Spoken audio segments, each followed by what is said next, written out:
আসসালামু আলাইকুম রহমতুল্লাহি অবরকাতুহ। সম্মানীয় দর্শক, 2025 সনের ডিসেম্বর মাসের যে বিজয়ের দিবস 16ই ডিসেম্বর, এই 16ই ডিসেম্বরটি মূলত জামাতের রাজনৈতিক জীবনের প্রথম বিজয় দিবস।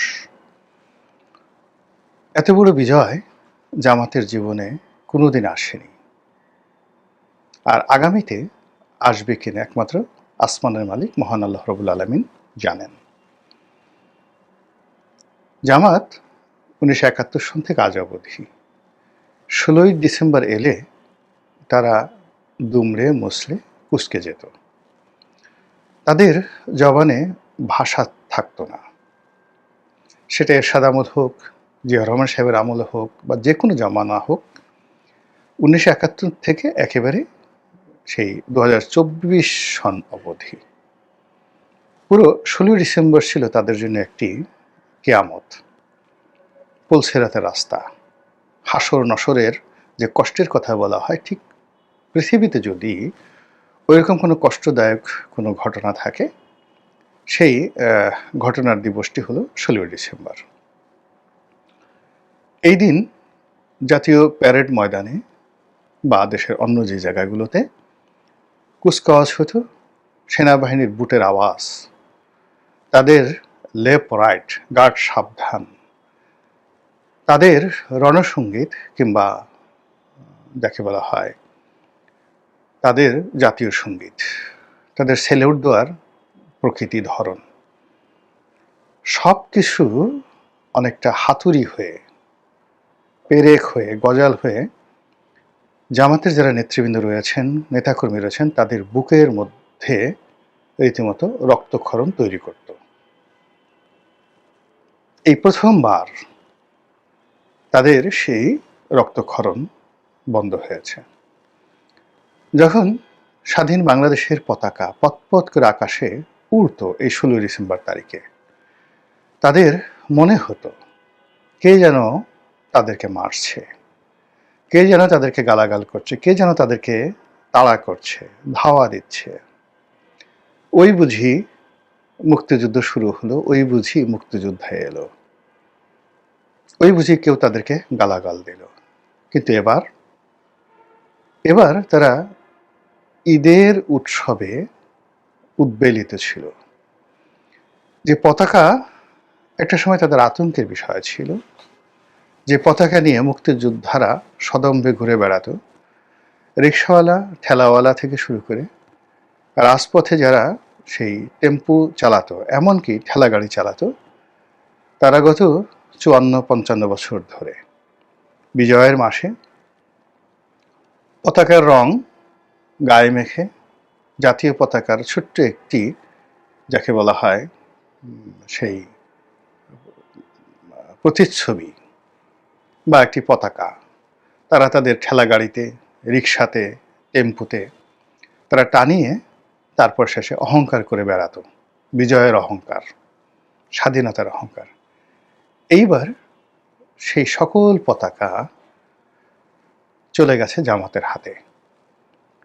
যারা পতাকার মালিক বলে এতকাল ধরে নিজেদেরকে প্রচার করত, সেই পতাকা পুরোটাই এবার জামাতের দখলে। বিএনপি, আওয়ামী লীগ তো নেই, অন্যান্য রাজনৈতিক দল যেটা কল্পনাও করতে পারেনি। তারা ভাবছিল যে কি করবে, কিন্তু তাদের ভাবনার আগে জামাতের আমির হাজার হাজার নেতাকর্মীদেরকে লাল সবুজের পতাকায় সজ্জিত করে ঢাকার রাজপথে অনেকটা প্রভাত ফেরির মতো, 21শে ফেব্রুয়ারির প্রভাত ফেরির মতো কুয়াশাচ্ছন্ন ঢাকাতে তারা এবার যে বিজয় মিছিল করলেন, এই বিজয় মিছিল গত 54 বছরে বঙ্গবন্ধু করতে পারেনি, বঙ্গবন্ধুর দল করতে পারেননি, জিয়াউর রহমান সাহেব করতে পারেননি, কোনো মুক্তিযোদ্ধা করতে পারেননি, এতটা সুশৃঙ্খল।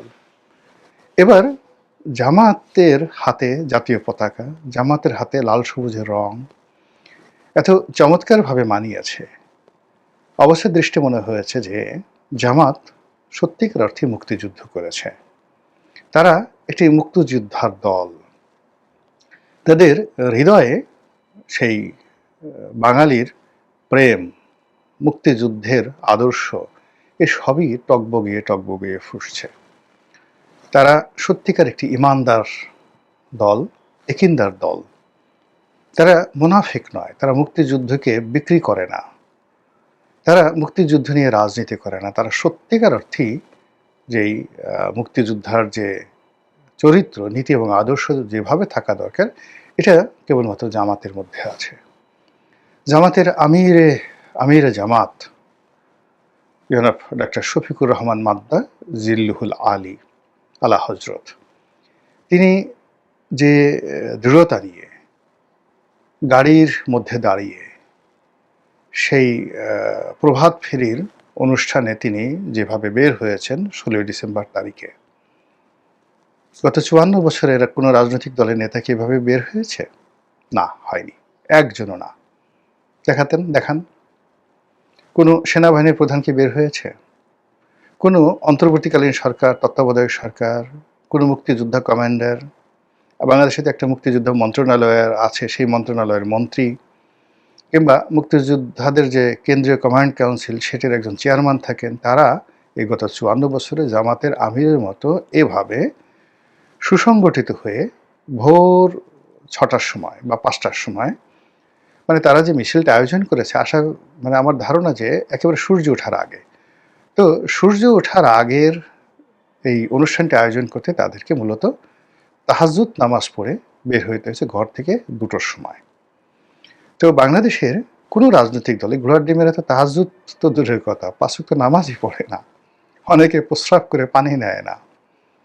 এখন হয়তো তারা দেখা যাচ্ছে যে টিস্যু পেপারটা ব্যবহার করে, প্রাকৃতিক কর্ম, কিন্তু 1971 সনে এরা বেশিরভাগ ক্ষেত্রে পাট খেতে গিয়ে কাজকর্ম করে হ্যাসল দিত। তো সেখানে জামাতের লোক তো এই কাজ করে না। জামাত আগেই ওযু করতো, গোসল করতো, পানি ব্যবহার করতো, আতর মাখতো। তো বোঝার চেষ্টা করেন, তাদের একটা পবিত্রতা রয়েছে। তো সেই তাহাজ্জুদ নামাজ পড়ে রাত 2টার সময় বিভিন্ন নেতাকর্মীরা রাজধানীর বিভিন্ন এলাকা থেকে এসে তারা একটা জায়গাতে জড়ো হয়েছে। তারপরে সেখান থেকে তারা মিছিল করেছে। হাজার অগণিত মানুষ, কত 10,000, 20,000, 50,000, এমনকি 1 লাখও যদি হয়, অস্বাভাবিক নয়। এটা অতীতে কোনো রাজনৈতিক দল পারেনি। এরা রাত 2টার সময় আপনি বিএনপির লোকদেরকে যদি বলেন, একজনকে বিএনপি যারা এমপি প্রার্থী হয়েছে তাদেরকে যদি রাত 2টার সময় আসতে বলতেন যে তোমরা ইঞ্জিনিয়ারিং ইনস্টিটিউশন যেটা আছে রমনার ওখানে, রমনা পার্কের উল্টো দিকে, এখানে রাত 2টার সময় আসবা, তারপর তাহাজ্জুদ নামাজ পড়বা জামাতে, তারপরে এই সকালবেলা বিসমিল্লাহ 6টার সময় আমরা সবাই সারিবদ্ধ হয়ে একেবারে মিলিটারি কায়দায়, সেনাবাহিনী যেভাবে মার্চ ফার্স্ট করে, যেভাবে কুচকাওয়াজ করে, সেখানে যে ধরনের বিভিন্ন ব্যাটালিয়ান, বিভিন্ন রেজিমেন্ট, বিভিন্ন আর্মোরার ইউনিট, তারা যেভাবে আলাদা থাকে, ওভাবে বাংলাদেশের এই ঢাকা শহরের যে সংসদীয় আসনগুলো আছে, তোমরা এইভাবে 17টি ভাগে বা 20টি ভাগে আলাদা রেজিমেন্ট তৈরি করে প্রত্যেকটা রেজিমেন্টের দলে সামনে সেই তোমাদের প্রার্থীরা থাকবে আর পেছনে নেতাকর্মীরা থাকবে, যেন আমরা বুঝতে পারি কোন রেজিমেন্টে কত লোক আছে। কাজে এক একটা ইউনিটে যদি 2,000 লোক করে থাকে, 17 দেখুন 34,000 লোক তোমরা উপস্থিত হবে। এরকম দায়িত্ব যদি বিএনপির লোকদেরকে দেওয়া হতো, আওয়ামী লীগের লোকদেরকে দেওয়া হতো, অন্য লোকের দেওয়া হতো, তারা বলতো ঘোড়ার ডিম গোষ্ঠী মারি নির্বাচনের, যাবই না, আবার তাহাজ্জুদ নামাজ পড়তে হবে। কিন্তু জামাতের যারা লোকজন আছে তারা দেখেন, আমি হয়তো আপনারা এর মধ্যে স্যাটায়ার খুঁজতে পারেন, কিন্তু 2টোর সময় যখন উঠছে, যে লোকটা 2টোর সময় উঠছে, যে 5 ওয়াক্ত নামাজ কালাম পড়ে রাতে 2টার সময় যে কোনো একটা কাজে উঠলে সে রেগুলার তাহাজ্জুদ গুজারি না হলেও ওই দিন সে তাহাজ্জুদ নামাজ পড়বে। আর এই যে জামাত যে অনুষ্ঠানটি আয়োজন করেছে, প্রত্যেকটা লোককে রাত 2টোর সময় তাকে উঠতে হয়েছে। তো নেতার প্রতি কমান্ড না থাকলে, আপনি এটা নিয়ে ঠাট্টা মশকরা করার কিছু নেই। নেতার প্রতি কমান্ড না থাকলে, ডিভোশন না থাকলে এই কাজ করতে পারে না। তো সেই কাজ করে কি হলো দেখুন, রোজার মাসে ঠিক যেভাবে সেহরি খেতে ওঠে, ঠিক ওইভাবে জামাতের নেতার হুকুমে হাজার মানুষ রাজপথে নেমে এসেছে। নামা এত বিপুল সংখ্যক, তাদের টুপির রং এক, গেঞ্জির রং এক, পাঞ্জাবি আছে তার উপর একটা গেঞ্জি পরেছে। তো সব মিলিয়ে যে প্রদর্শন 16 ডিসেম্বর দিল, মানে এটা প্যারেড ময়দানে সেনাবাহিনী যে প্যারেড প্রদর্শন করে তাতে কয়জন সেনাবাহিনীর লোকজন থাকে? 1000-2 বড়জোর। পুলিশ, সেনাবাহিনী, বিভিন্ন বাহিনীর মিলে 2000 লোক প্যারেডে অংশগ্রহণ করে। কিন্তু জামাত তো এখানে যদি 50,000 লোক এই প্যারেড করে থাকে এবং স্বতঃস্ফূর্ত যে লাল সবুজে তারা রাজপথ মানে করে দিয়েছে, ফলে এইবারে 16ই ডিসেম্বরে জামাত যে ইতিহাস তৈরি করেছে, এই ইতিহাস অন্য কোনো রাজনৈতিক দলকে করতে হলে তাকে অনেক কাঠখড় পোড়াতে হবে, একেবারে জীবন বের হয়ে যাবে। 2 নম্বর হলো, একবার যেহেতু এই পতাকা তাদের হাতে চলে গেছে, এখন তাদের কাছ থেকে এই পতাকা আনতে হলে আপনাকে আরো অনেক শক্তিশালী হতে হবে, অনেক রেজিমেন্টেড হতে হবে, সংঘবদ্ধ হতে হবে। রেজিমেন্টেড মানে কমান্ডের অধীনে সংঘবদ্ধ। তো একটা কমান্ড মানে নির্দেশ, তার সঙ্গে সঙ্গে একটা ডিসিপ্লিন, এবং সেই ডিসিপ্লিন করার জন্য আপনাকে দীর্ঘদিন লেফট রাইট করতে হবে।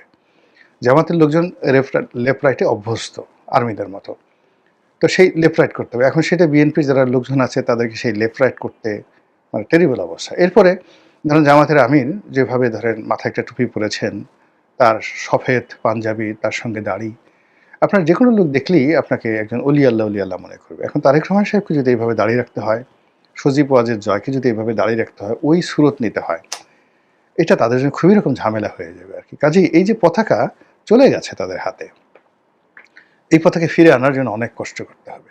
থার্ডলি, জামাত এই কাজটা করেছে যে কাজ নিয়ে আপনি কোনো বিতর্ক করতে পারবেন না।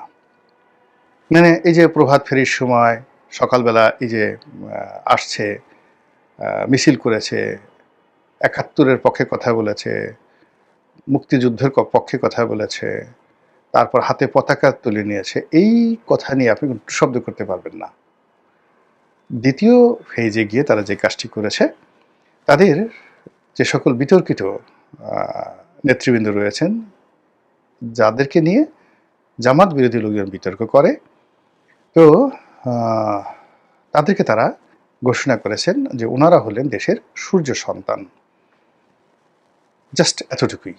এখন তাদের মতিউর রহমান নিজামী, তাদের গোলাম আজম সাহেব, তাদের যাকে বলা হয় আব্দুল কাদের মোল্লা, কামরুজ্জামান থেকে শুরু করে যে সমস্ত নেতৃবৃন্দকে আওয়ামী লীগ ফাঁসিতে চড়িয়েছে, এরকম নেতৃবৃন্দ সহ অন্যান্য যারা আছেন 71-এ যারা খুবই সক্রিয় ছিলেন, তাদের এরকম 20 জন সূর্য সন্তানকে তারা এই দিন খেতাব দিয়েছে। অনেকটা মানে আপনি বীরত্বের জন্য তারা এদেশের সূর্য সন্তান। তাদের নিয়ে গান রচিত হবে, তাদের নিয়ে ন্যারেটিভ রচিত হবে, বিভিন্ন কথাবার্তা। পতাকা হাতে যখন এই জিনিসগুলো দিয়েছে, তার এগেনস্টে আওয়ামী লীগের কিন্তু 20 জন সূর্য সন্তান নেই। আওয়ামী লীগ গত 54 বছর ধরে তাদের একমাত্র সূর্য সন্তান বঙ্গবন্ধু, এর বাইরে আর তারা কাউকে কোনো সূর্যের ধারে কাছে যেতে দেয়নি। বিএনপির একই অবস্থা, একমাত্র শহীদ প্রেসিডেন্ট জিয়াউর রহমানের স্বাধীনতার ঘোষণা মাধ্যমে তাকে মুক্তিযুদ্ধের সূর্য সন্তান বানানো ছাড়া বিএনপির দ্বিতীয় কোনো লোক সূর্যের ধারে কাছে, দূরের কথা চাঁদের ধারে কাছে যেতে দেয়নি।